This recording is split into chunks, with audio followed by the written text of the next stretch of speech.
Good day. I'm here with Mr. Chen Raj, who is the chairman of the Jain Group of Institutions. Pleasure to have you with us. Thank you. Well, so much being heard about Jain Group of Institutions, curating students into future leaders of the country, ready to empower and take the nation forward. Tell us, what is your vision behind it? This country needs very good young leaders who can be entrepreneurial in nature, who can provide jobs in such a vast country of 150 crore population. These youngsters can be chiseled because they are all from business background.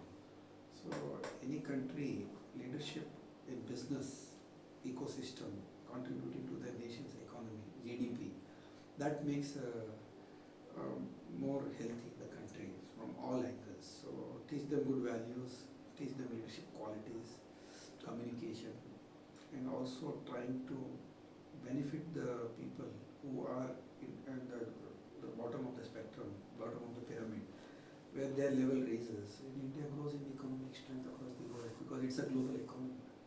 So this group is known for, collaboration, partnerships, social impact. Why are these values so important to you? And what do you feel would happen for students to incorporate this in their early years? See, now the world has become so dynamic. The entire world is got into one spectrum, one box computer, and you can connect with anybody across the globe. True. So you need to understand the cultures, the concepts, the aspects, the ideas of human development index across the world, and also in business leadership or corporate culture, or you talk about business culture. We are not in the closed doors now. So it's an open economy across the world. It is the survival of the fittest. So they need to connect with the whole globe.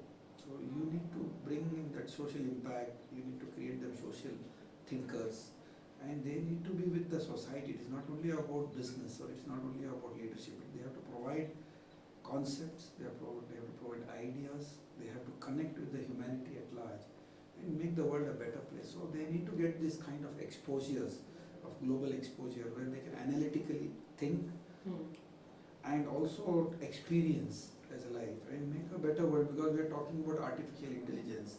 We are talking about whole supercomputer coming to the brain, and the brain is so effective. So now if they have to interconnect across the environment, this is the best way to create a holistic development of all-round development, not only in the academic culture or knowledge, but they have a all-round general knowledge who can handpick their career and vision and connect with the world. So, when you talk about connectivity, the Jain Group of Institutions has been known as one of the premier residential institutions for not just expats, but for NRIs to also send their children to. What is it that really attracts these people who are not actually living in India, but who have the confidence to send their children to this trusted institution? By 2030, 2040, India is going to be a global power, economically as well as growth aspects. So NRIs work on across the world. They will have the moorings to come back to this country and add value, because after 10th standard or 8th standard, the children are very open there, and here still our Indian values and our tradition and beliefs. And India is a growing country now. It's China and India, BRICS. So we talk about not only developed countries which were ruling the world. Now every country has an opportunity to be a global leader. So that interconnectivity of people across the globe, they like a lot of value in exchange of ideas. So, it's really great to see, a holistic framework, holistic education, the great infrastructure as per international standards right here in the heart of Bangalore, in India, for students all around to be part of. What are your plans to make it a sustainable institution? See, sustainability is not only with infrastructure. Sustainability comes when human existence is there, and when they collaborate and bond with each other, and they develop that confidence and conviction to create the path for the people, or to create their own avenues, or to connect with the society as a whole. So sustainability is a continuous process. It doesn't end up with only a it's a lifelong learning. So in this knowledge economy or the knowledge era, what I say, it is the umpires, the mind is the potent, capable talent. So if the minds synergize, everything is possible. Peace, happiness, joy. World is 50% of the world is below poverty line. Especially Africa and India is the cynosure of attraction for the whole world. So the population is going to double. So you require human beings who can synergize and merge with the existence and make existence more beautiful. You yourself have been, known as one of, the thought leaders in not just the industry but in the education sector as well. Where do you derive your inspiration from, and what is it that you really want to achieve, and what is the legacy you want to leave behind? We derive inspiration from our great thinkers who have been existing in this world and who have contributed to the humanity, who have contributed to their thoughts, built nations. For example, Singapore, when it came out of Malaysia, he had nothing, a barren land, and he built a world-class country.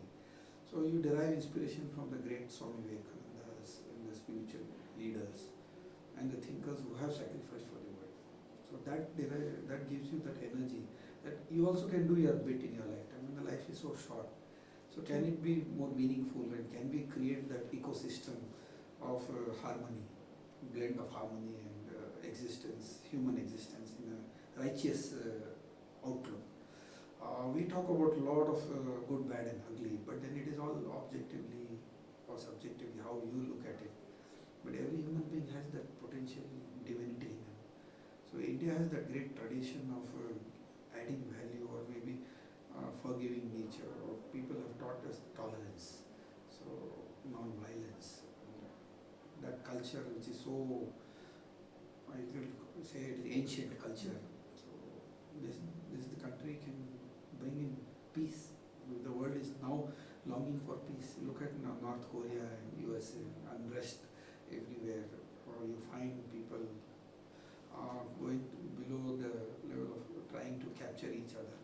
But as humanity, the world becomes a better place. So it can only happen through knowledge and experiential input given to them, so that the output is very good, and that can only the youth has to be taught tolerance.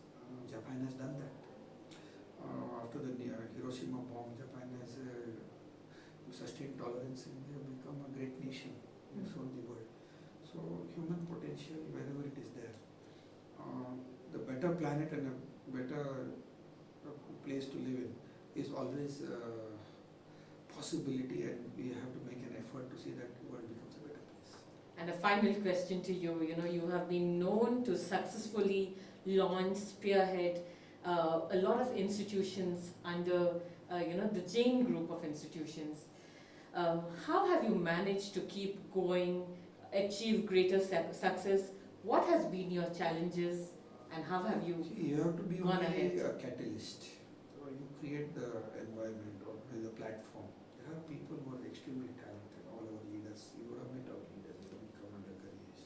Very true. Yeah, Panchpramata. Yes. He was an alumni of this group, and he has taken it forward. So it's a collaborative approach, and alone you cannot do anything. So you require a team who believes in your thoughts, vision, and also believe in building the nation. So if that patriotism and that passion is there, that we create a right atmosphere to empower them, and they are the leaders. So that is how I think we have grown in our group, by empowering them and giving them the space to take it forward and synergize with the universe. Lovely. Really inspiring to hear your thoughts and insights today, and I'm sure it is also thought-provoking for future leaders, and all those who are committed to the field of education. Thank you so much for your time with us today. It was a pleasure. Yeah, and all the best. Thank you. Thank you.